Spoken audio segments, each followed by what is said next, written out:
Bonjour et bienvenue sur Cinéfilm où je vais donner mon avis sur sur certains films de février à mars. Alors ça sera un vlog, du coup je risque d'être hésitant par moment, mais c'est normal, je trouve que c'est plus intéressant puisque ça donne un avis plus réaliste, plus honnête. Voilà. Du coup, j'aurai mes tickets pendant la vidéo, mes tickets de cinéma pour me rappeler du coup dans quel ordre commençaient ces films. Et je vais tout de suite commencer par Les Trois Frères le Retour. Alors Les Trois Frères le Retour, pour être assez honnête, j'ai pas aimé le film. Pourquoi? Alors oui, c'est un retour à thé, mais c'est plus que ça. C'est que si vous voulez, les acteurs jouent pas très bien, sûrement parce qu'ils n'ont pas joué depuis des années finalement. Euh, et puis bon,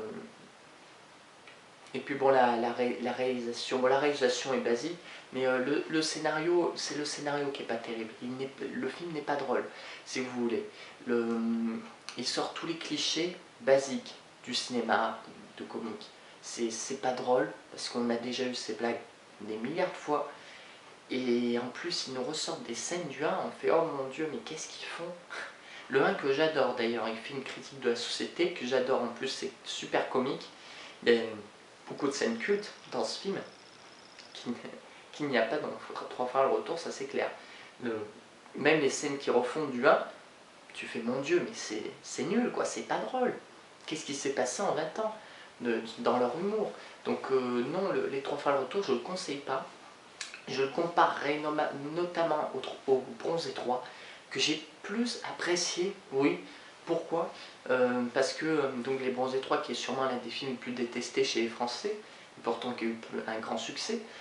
Du coup, pourquoi je préférais? Je préfère parce que du coup, je trouvais que les Bronzés 3 respectaient l'univers du 1. Vraiment l'univers, pas vraiment du 2, le 2 est plutôt politiquement correct. Le 1 est politiquement incorrect, où tout le monde se trompe, ça tourne tout autour du sexe dans le film, ce qui est assez drôle, très comique, et donc tout tourne autour de ça dans le 1 et aussi dans le 3, un peu, enfin moins dans le 3, mais ça en parle quand même, il y a des gens dénudés comme dans le 1. C'était bien filmé, bien cadré, je trouvais qu'il y avait un certain style à la Jeunet au niveau de la photographie. Les acteurs jouent normal. Voilà, le seul problème des Bronzés 3, c'est que c'est un film comique et qu'il n'est pas drôle. Mais il sort pas des clichés, comme fait les Trois Frères, par exemple, le Retour. C'est vrai que, en fait, pour conclure assez rapidement, parce que finalement je vais faire une vidéo assez courte de critique, donc Les Trois Frères le Retour est destiné qu'aux fans des inconnus. Pas des Trois Frères, mais des inconnus. Parce qu'ils pourront voir 20 ans après à quoi ressemblent les acteurs. Après, est-ce que ça vaut le coup? Vous verrez bien. Mais franchement, moi ça m'a fait plaisir de les revoir. Mais c'est tout. Parce que c'est vrai que sinon, le film est nul. Il est nul. Il n'y a pas d'autre mot. Je ne peux pas dire il est pas trop bon. Non, il est nul. Il est vraiment, ils ont raté leur coup. Ils ont raté leur retour vraiment. Après, dans les prochains films, il me semble que c'est voilà, Robocop. Robocop, j'ai adoré celui de 87 parce qu'il critiquait la société en même temps qu'il faisait du divertissement. Tu voyais que c'est un réalisateur, Paul Verhoeven, qui était très réalisation assez intelligente. Notamment, il critiquait grâce à des publicités. Ce que reprend un peu le nouveau. Du coup, donc j'adore le premier. Du coup, le nouveau est pas si nul que ça, c'est du bon divertissement. Le problème, c'est qu'il le fait. Il veut faire comme le 1, des messages il veut critiquer la société, mais de manière subtile, sauf que c'est raté. C'est pas subtil du tout. C'est tellement pas subtil qu'on en viendrait à croire que c'est enfantin. Oh, les méchants qui. Enfin, vous voyez, c'est pas caricatural, et on n'en est pas loin.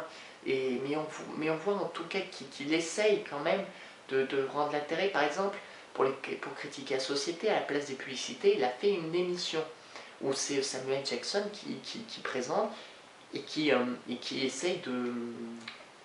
Et donc il critique par rapport à ça. Sauf que c'est pas subtil, et c'est vrai que ça n'a pas l'intelligence du Paul Verhoeven de 87.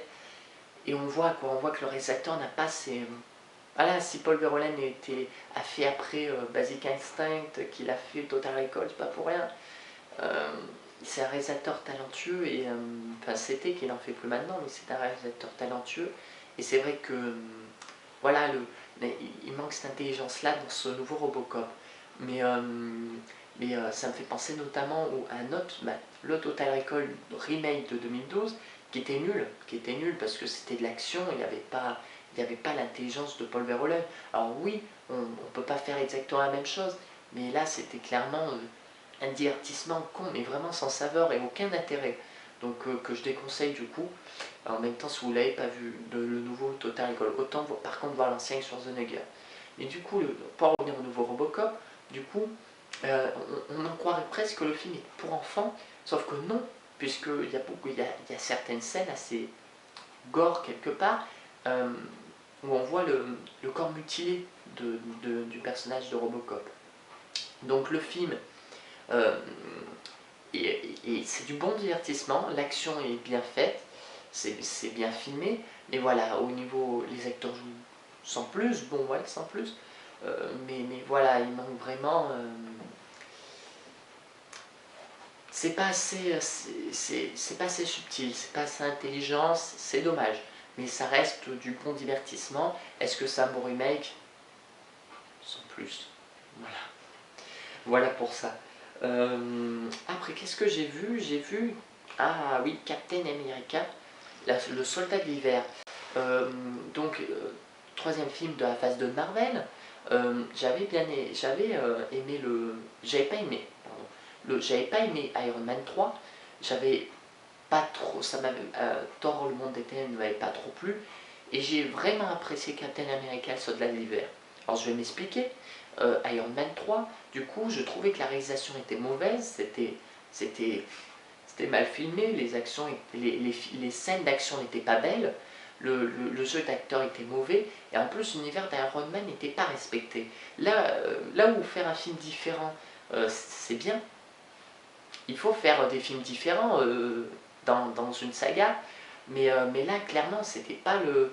Ils ont vraiment fait un film qui n'a rien à voir avec le film, avec l'univers d'Iron Man original. Et vraiment le film était mauvais, était vraiment pas terrible, ça faisait même pas du bon divertissement vu que les scènes d'action n'étaient pas terribles. Et, mais bon, après, ça se laisse regarder tout de même. La bande-annonce, je suis pas du genre à me laisser avoir par une bande-annonce, mais c'est vrai que là, la bande-annonce, quand j'ai vu la bande-annonce d'Iron Man 3, ça promettait du The Dark Knight, moi qui est mon film préféré. Du coup, j'étais assez impatient, j'ai été très déçu. Après, j'ai Thor, le monde des ténèbres, la réalisation était bonne, le jeu d'acteur était, bah voilà, sans plus, c'est du divertissement, quoi. Et l'action était réussie. Le problème étant l'ambiance. L'ambiance était trop enfantin, à la Disney presque. Les blagues étaient vachement enfantines, et, et, et du coup c'était un problème du film. La musique aussi. Je pense notamment dans la bande-annonce où on voit un camion qui est soulevé en l'air par un pouvoir. T'as une musique à la Inception, tu fais waouh! Et puis tu sais, et puis là, dans le film, c'est là, là, là. Enfin, c'est une musique à la Disney. Je sais pas si c'est eux qui ont mis cette musique-là, si on, qu'on décidé, enfin, cette musique-là, qu'on décidé de mettre une ambiance comme ça dans le film. Et du coup, je trouve que voilà, le film il aurait mérité d'être carrément plus sombre. Et du coup, c'est pas terrible. C'est du bon divertissement, hein, clairement, mais plus destiné à un public enfant qu'un public adulte, même si le film pour adultes, enfin, les adultes se plairont,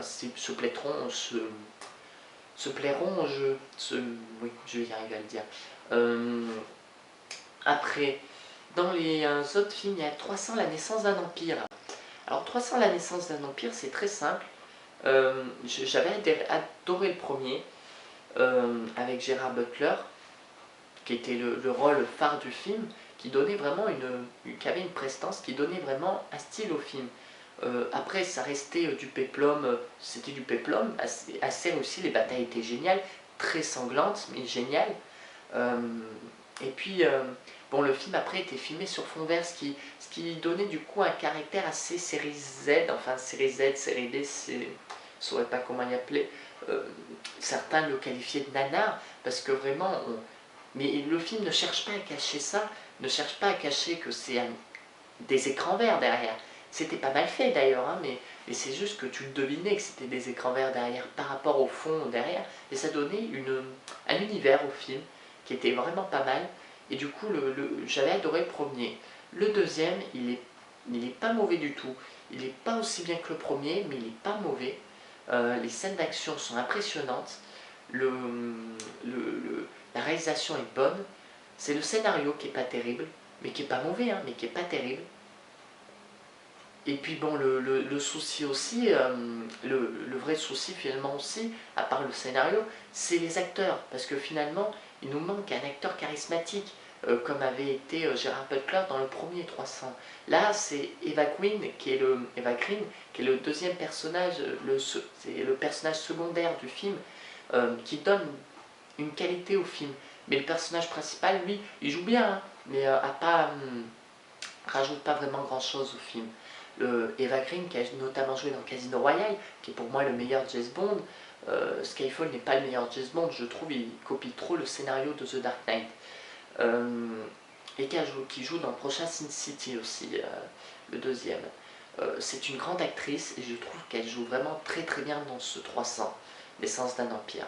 Donc c'est un film que je conseille pour les fans de 300, parce qu'en plus, j'ai oublié de le dire, il se passe avant, pendant et après 300, donc c'est intéressant vraiment pour l'univers, ça fait avancer l'histoire et on en découvre plus, donc c'est intéressant, c'est en tant que divertissement, ça fait son boulot. Je conseille donc pour les fans, mais qui ne s'attendent pas à un grand film de divertissement, pas aussi bien que le premier, vraiment. C'est du bon film, voilà, du bon film de divertissement. On se plaît au jeu de Peplum, c'est cool. Donc voilà pour 300. Et enfin, je vais finaliser par Her, que j'ai vu en VO, un film de science-fiction de Spike Jonze. J'ai pas grand chose à dire sur ce film, à part que j'ai adoré, parce que c'est tout ce que j'aime dans la science-fiction.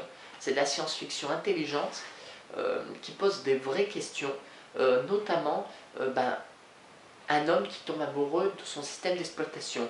Donc ça donne envie de rire, vraiment, quand on entend ça.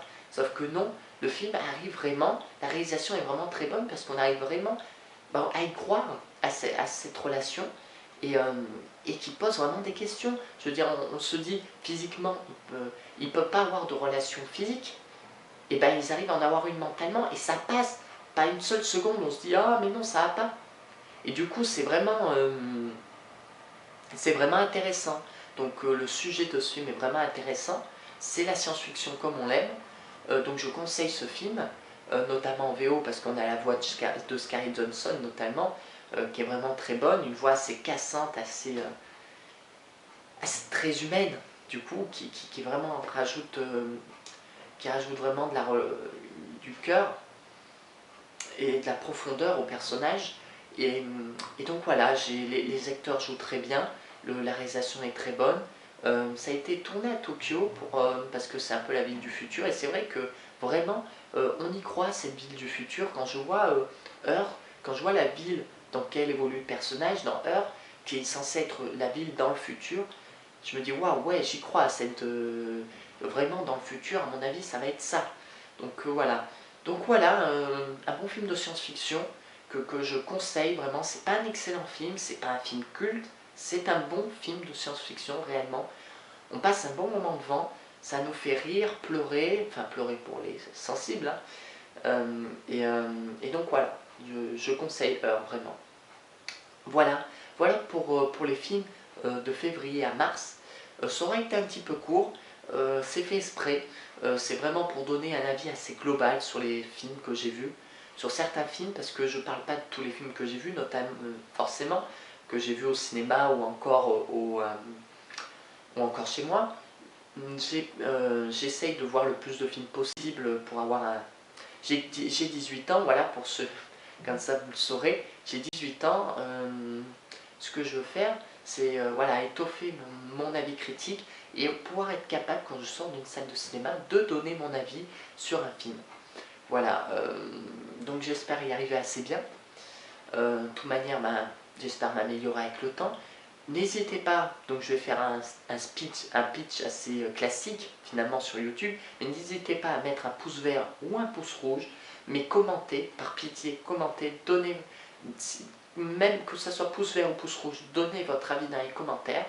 N'hésitez pas à voir les autres vidéos, j'ai fait notamment une vidéo sur le film que j'appelle film de culte, sur Drive qui n'est pas mon film préféré ou un film que j'adore, hein, mais c'est un bon film, enfin, et que j'ai vraiment apprécié, une belle surprise en 2011. Et le but un peu de cette émission film de culte, c'est de faire, donc je vais parler du coup de cette émission un peu, c'est de parler des films cultes pour les faire découvrir aux gens qui ne connaissent pas ces films-là. Donc j'avais notamment envie de parler aussi de Seven, Fight Club, Heat, Jurassic Park, enfin voilà, vous voyez plein de films comme ça, The Truman Show, voilà, je dis tout ce qui me passe par la tête de films cultes, selon moi.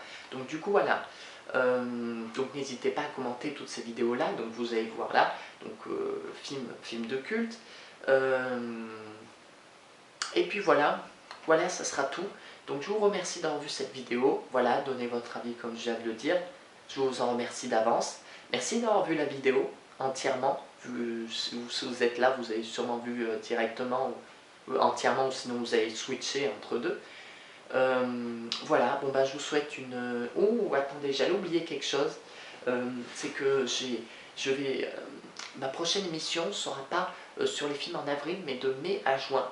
Il n'y a pas de film vraiment en avril qui me plaît, c'est pour ça. De mai à juin, du coup, j'ai marqué un peu mes attentes sur les films, sur ces films-là. Il y a notamment, du coup, The Amazing Spider-Man 2, Godzilla, X-Men aussi, le prochain X-Men. Et voilà, peut-être, j'ai entendu parler de Maléfique et Edge of Tomorrow, mais je les sens pas trop, donc je pense pas que je vais aller les voir. Mais voilà, voilà à peu près les prochains avis que je donnerai sur la chaîne. Voilà, je sais que c'est des vidéos amateurs, j'en suis désolé, hein, je débute vraiment. Du coup, n'hésitez pas à donner vos avis dans les commentaires de la vidéo, pouce vert, pouce rouge, accompagné des commentaires, c'est très important pour moi, je vous en remercie d'avance. Je vous souhaite une agréable journée, et puis voilà, ciao, bye bye.